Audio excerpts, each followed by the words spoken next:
See if y'all can see me. I think I'm a little bit early. Hey y'all. If y'all see a lizard come up behind me, I need y'all to let me know so it doesn't jump on my head, please. Because while I love my lizard, I don't want it to jump on my head. So y'all gotta stay and watch. Y'all want to see the lizard?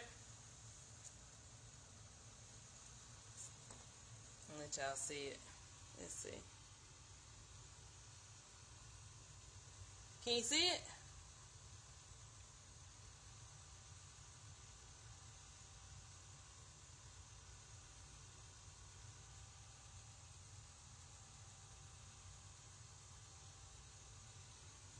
It was one on my table too, but it left. I guess I was boring. I don't know. It left me though.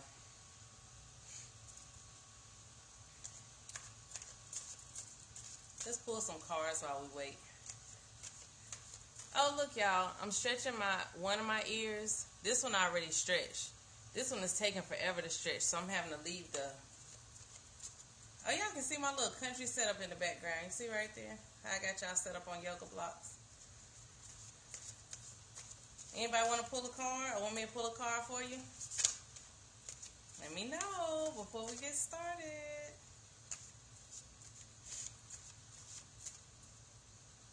Yes. Yes, yes, yes. Okay, y'all gonna remember what order y'all in? Right, everybody. Let's see. Well, this one just jumped out. It's about, so basically what I do is I'll pull a card or something that just happened, you know, just like it did, it'll jump out. And then that'll be your card. So the first one that jumped out, can y'all see? Let me see. Is laughter. She is actually quite beautiful. So this one talks about being able to, really, jackass? This one talks about being able to laugh, you know, and embrace that part of yourself. A lot of times things get so serious. It gets so serious that we forget to laugh. And what I want y'all to look at too is how she's just so free even in her movement. This is full body joy. You know what I'm saying? Like, this is a full body joy experience. This is not that polite. Yeah, I'm trying to make sure he don't jump on my head. I do too. This is not that polite. You know, that's not that. This is something that was evoked by her dancing. This is a full body experience. Right? And a lot of times when we look at the colors and things, and even when we look at her breasts being exposed, we're talking about how laughter is a nurturing thing. And she has her tools in hand. Let's see. One is bells, which is really almost always a happy sound. And even the, can y'all see this? The plants, the herbs. And then, because 3 of them jumped out. So the second one, I'm going to let y'all look at it from top to bottom. Is creativity. Right? I mean, shape-shifting, I'm sorry. Shape-shifting. So, this one also talks about how sometimes we have a need to adjust ourselves to what's going on. Sometimes it's for just our benefit, you know, just for, like, I used to tell people that I would go for a job, and then, like, you would meet, you know, you meet the first version of me, you meet my representative at the job interview, but then you meet the real me after them 90 days pass. So I would shapeshift. I would have my locks pulled into a nice neat bun. I have on my black suit, my white shirt, you know, and I would shapeshift into what I needed to be. So sometimes it's a way to get what we need. Sometimes it's a protection thing even. Sometimes people do it for that. But the balance in shapeshifting is that you have to be able to understand it. It's a tool. You don't ever want to shape shift, for instance, in a way that is dishonest. Like I always tell people when I used to have little boyfriends, because my, not even self-esteem, my self-love wasn't intact, I would become what they wanted me to become. So I'd be the good girl, I'd be the club girl, I'd be whatever. That was not healthy shape-shifting. The third one that fell out, these all fell out in a chunk. This one is absolutely beautiful. And it's creativity, right? Thank you. Creativity. So you see her, I don't know if y'all can see this, but you see her spinning what looks like a web almost into fabric at her feet. Let me see if I can get it clearer. Can y'all see that? It's like she's bringing it in to, let me move to the top so you can see. Seeing this coming into, and the thing I want you to notice is look what's crowning her head. And y'all, I don't know if y'all know this, but I am a deep lover of snakes, both in symbology and in real life. I love snakes.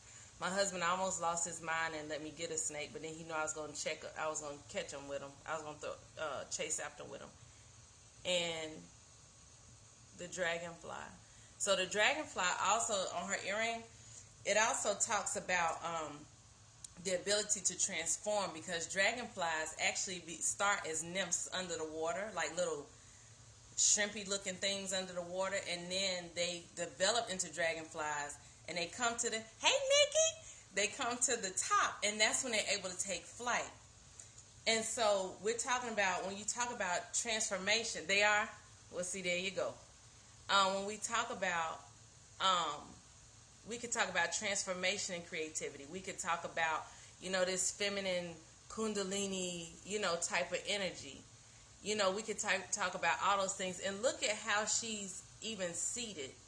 You can talk about how she doesn't look weak or wimpy. She doesn't look doubtful about her own ability. She knows what she's doing. And she's pulling down the moon, and she's harnessing that creativity. And even when we talk about transformation, y'all see what's behind her is the moon. And the moon is ever transforming. So that's the 3 cards. We'll pull some more later. Y'all got to remind me though.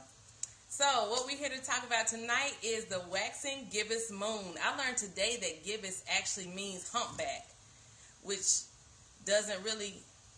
And how about, I just found out today that none of them did a catch. You're welcome. None of them did a catch. And so it was like I never did them. They're not even showing up on my thing.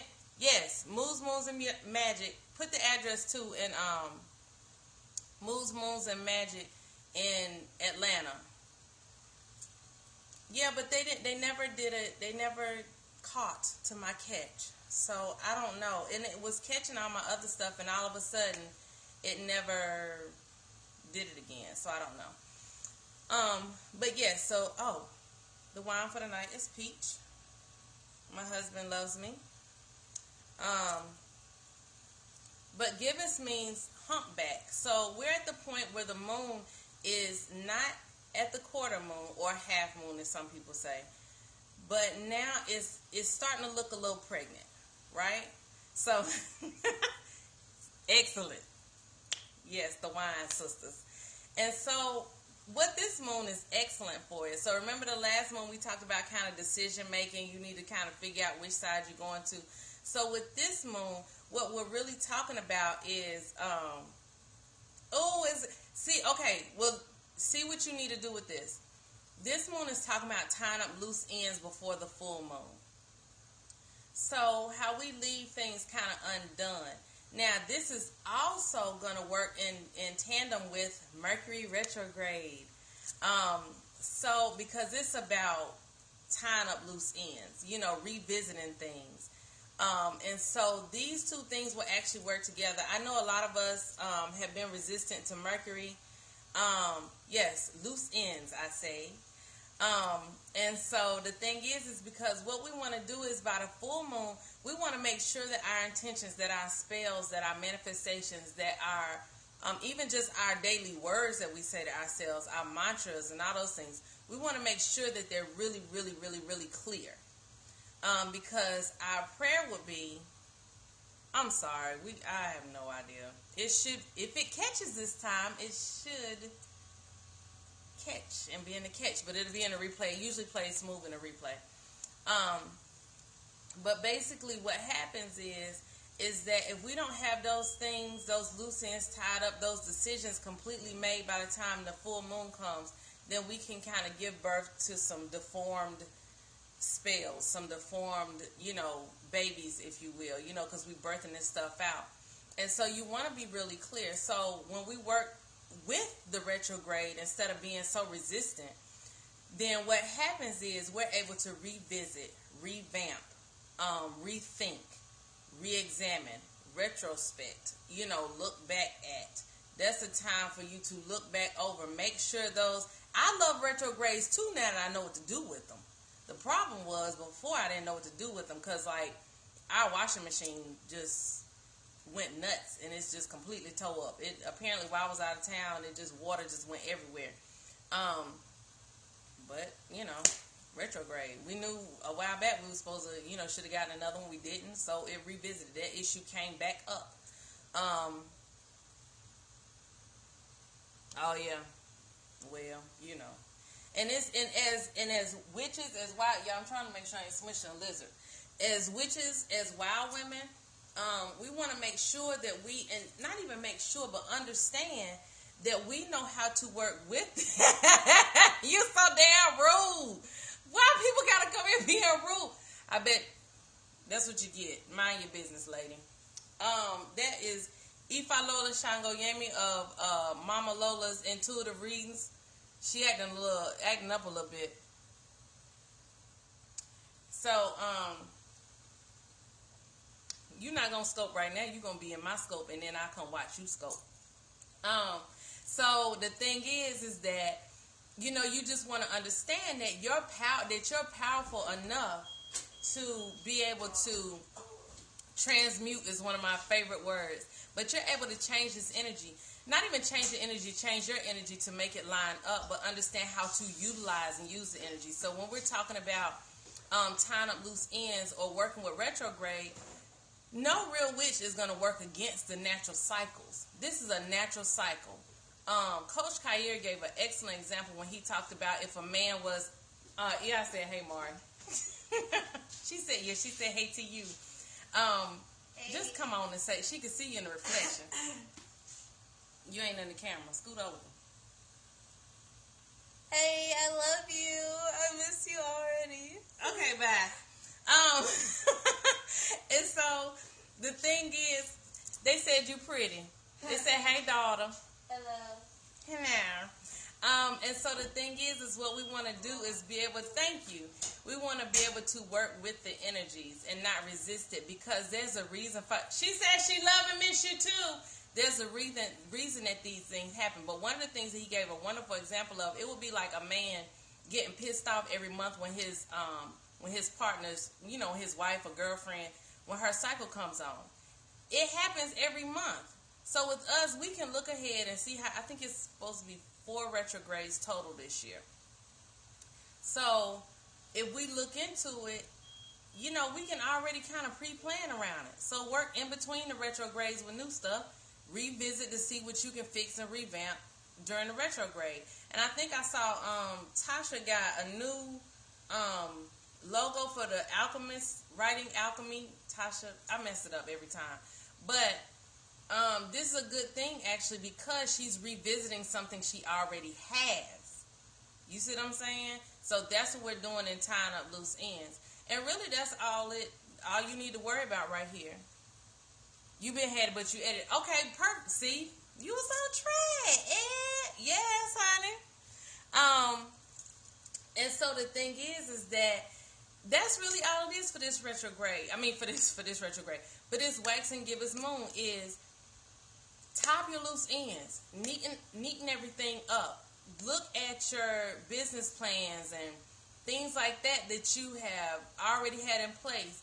Look at just little details. Go back and look at your website to make sure there's no typos. I found some typo that's been there from probably since I first put my website up. Oh, I was supposed to do it at the top. Greetings, y'all. My name is Fashaya, and I am the liberator of WildWomenDoAsTheyPlease.com. I am the one who helps women to remember who they were before the world attempted to tame them. I was supposed to do that in the beginning. I forgot. So, anyway, that's me, for those who don't know. So, tie up those loose ends. Also, make sure that you tie up loose ends with relationships. If you have some lingering shit going on in a relationship, tie it up, fix it. Either finish it or don't. Either, finish it, like let them go, you leave, whatever, or y'all fix up the little stuff. Thank you. Y'all fix it up and make it what it should be. Because that's something that we seem to be very resistant to too. And I'm gonna tell y'all something. This being a 9-year, this year is demanding. It is this year kicked the damn dough in with releasing things. One way you can tell is that almost every single day, and I wouldn't want to be a celebrity right now because they seem to be dropping like flies. And if you think about it, those are the people that we can see. We're not even talking about the people that we can't see. It's almost every freaking day somebody has passed. Yeah. And so, 9 is Oya's number. And it's a number of releasing. And so, it's a number of releasing. And so the thing, yes, she didn't. And so it's a number of releasing. And so what happens when we talk about release, a lot of times we think about birthing. But we really not always talking about like birthing into this living realm. Sometimes we talk about birthing into the ancestral realm. Because remember, it's a life up here, death under here. It's nothing for them to flip, And so the thing is that we birth here on this side, and we're also birthed to the other side. And so when you talk about, when you're talking about birthing and releasing, if you think about birth, it's a release. You're releasing a human from your body. It's still a release. It's like we have to start to really examine these words. I've always kind of toyed with that notion. She asked, do I believe as others are passing from this earth that others are being born to this earth? I've always kind of played with that idea. I know they say that about Scorpios because they say when one Scorpio dies, another one is born. So I know they say that about Scorpios. But it would make sense if you put spirit, science, and nature together. It would make sense. I mean, because the thing is that energy is not destroyed, so it's birthed somewhere. You can't destroy energy, so in some way, shape, or form, it's got to come back somewhere. It's going to morph into something else. Oh, you had never heard that? Yeah, I heard that. I was reading something about Scorpios, because that lovely creature you just saw leave out of here, that's my Scorpio baby. And, it said when one Scorpio dies, another one is born. And so the thing is, I'm not frozen over here. I don't know. This Mercury's making people work entirely too hard on these darn videos and stuff.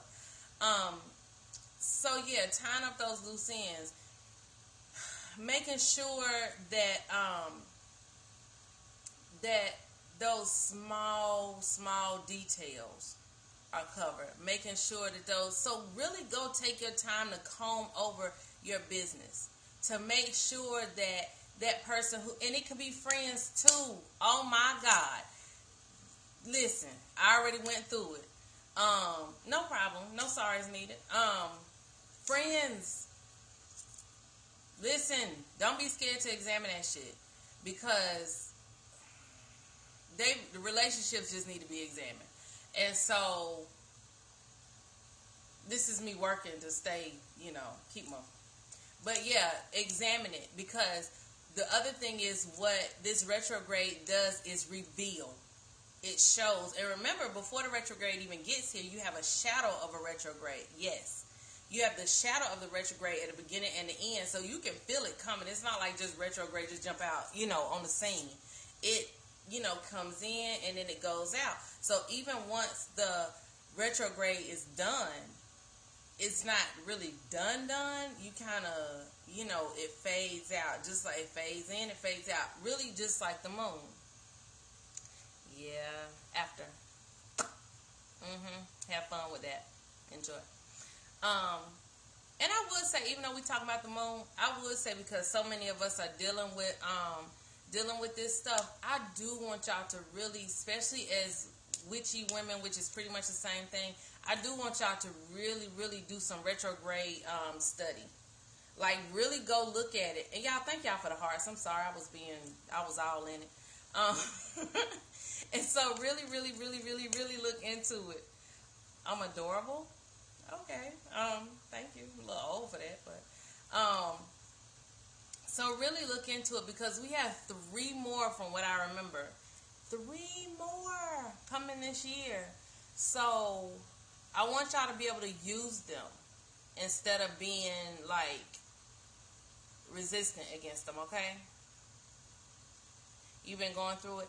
Go do some good study on the retrograde, and look in that way. When you have the retrograde understanding down, then I think when you put it together with what you do with the moon phases, it's gonna make it so much easier for you, because it's made it abundantly easier for me. So I would tell everybody to do that. Yeah, you're powerful.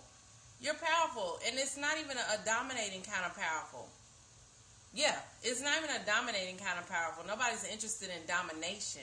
It's just learning how to, kind of go with the flow. It's like knowing, for instance, if we're on a waning moon. Oh, right now we're on a waxing moon, so now's not the time for banishment.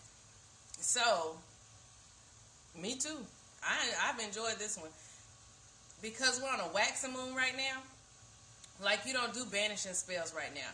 You do attraction spells right now. So if it's somebody that you want to, something that you're tired. No, give it a little bit the day after the full moon, and you can banish to your heart's desire. But what you could do, if it's something that needs to be done right now, what you would do is you would ask for things that can be increased, that will maybe make them go away. You see what I'm saying? Because you're still working with it. So don't concentrate so much on banishing them or things, but you want to increase to a point almost where you push it out of the way. Yeah. So you want to make things so big. If you think about it, it's almost like if you put if you just make that energy so big that it pushes them away. Attraction rituals are perfect for right now. You want to make it so big that it pushes them out, but you're not concentrating on the pushing. You're concentrating on making this other positive energy that you want to grow so big. So basically, it's almost like you're focusing on positive so much that the negative doesn't have room. Or the oppositional. I don't really like saying negative, but the opposition doesn't have room. So, if that makes sense for you. Or you could just wait until the day after the full moon, which I think will be the 24th. Because I think I'm doing the scope on the full moon on the 23rd. So on the 24th, banish their ass. Have a wonderful time with it, honey. Just have a ball. Get rid of their ass. Well, wait then, so you can really banish. Yeah, wait then, so you can really banish them. Because I don't want you to, because I don't want you to get in the spell of, like, in an attraction mode and fuck it up. Y'all powerful. Yeah, y'all gotta be careful. This is good Scorpio season though. This year is gonna be good for Scorpios. Yeah, you don't want that to backfire. So anyway, that's all I have for the moon and apparently the retrograde for tonight. I hope it catches this time. I really do, because I miss all my stuff. I love that y'all need to be doing scopes on this Scorpio stuff, especially y'all that know all this stuff.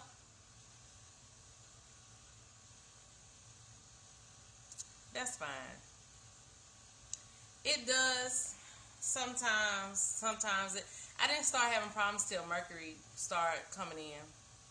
Yeah, I should have it on my phone. Now I guess I could put it on my Facebook or something like that.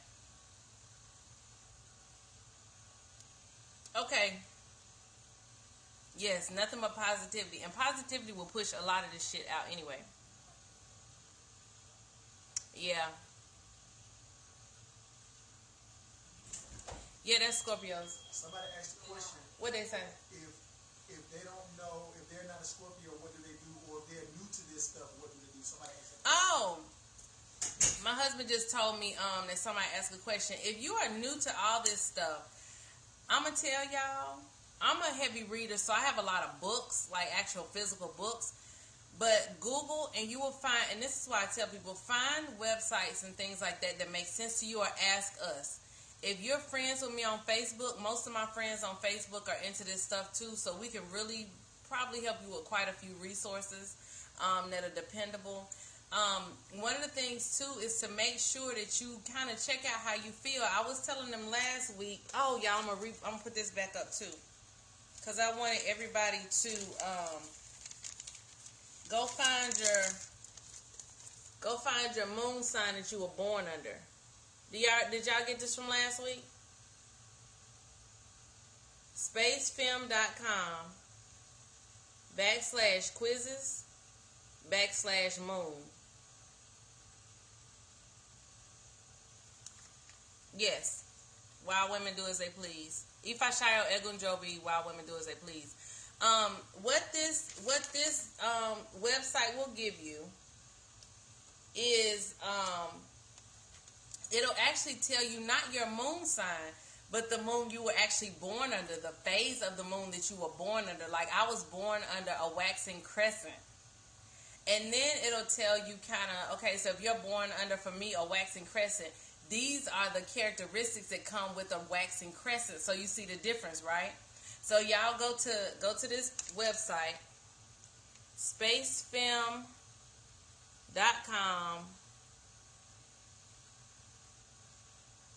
She looked up your moon sign. She did your moon sign. So spacefilm.com/quizzes/moon. So y'all look at that, and then that's going to tell you a lot. Because then what I want y'all to do is when you find out what moon phase, not sign, what moon phase you were under. Nope. Just the date. The date that you were born, the year and everything. You compare, after you know the moon, you're welcome. After you know the moon sign that you were born under, then, the moon phase you were born under, you will be able to kind of pay attention to how you feel. Awesome. You'll be able to kind of feel how you feel around that time. And so, you can pay attention to, do you feel like turning in when you're under your moon phase? Do you feel like, kind of turn under your moon phase? And so that's the difference between your moon sign and your moon phase. Now, what will be interesting to see is when you're in your moon sign, when the moon is in your sign and the moon is in your phase, what happens? You see what I'm saying? Exactly. Because a lot of times we talk about, yes. Nikki, you can just text me. Is spacefilm.com/quizzes/moon. And so the thing is that I want y'all, those who don't know their moon sign, yes, go look up your moon sign. But I want you to also go look up your moon phase. What phase of the moon were you born under? Were you born under a waxing crescent? Were you born under a waxing gibbous? Were you born under a full moon? Waning gibbous, waning crescent. I forgot my place. New moon. Let me know. You're welcome. Let me know, well, not let me know, but so you'll know how to function around those moons. So your moon sign, yes, but also your moon phase, because remember, we do different things under certain phases. So think about, if you're born under this moon, a waxing gibbous, how do you work that magic if this is the phase that we're in? And yes, okay, if we're under the waxing gibbous and you're born under a waxing gibbous, what kind of energy do you feel around that time? Because then it's also going to let you know the best time to work your spells. Okay. Waning gibbous, excuse me. So yours is coming up. I haven't done the waning gibbous thing yet. So we're at the halfway mark. So we have 3. Let me see. So this would be full moon,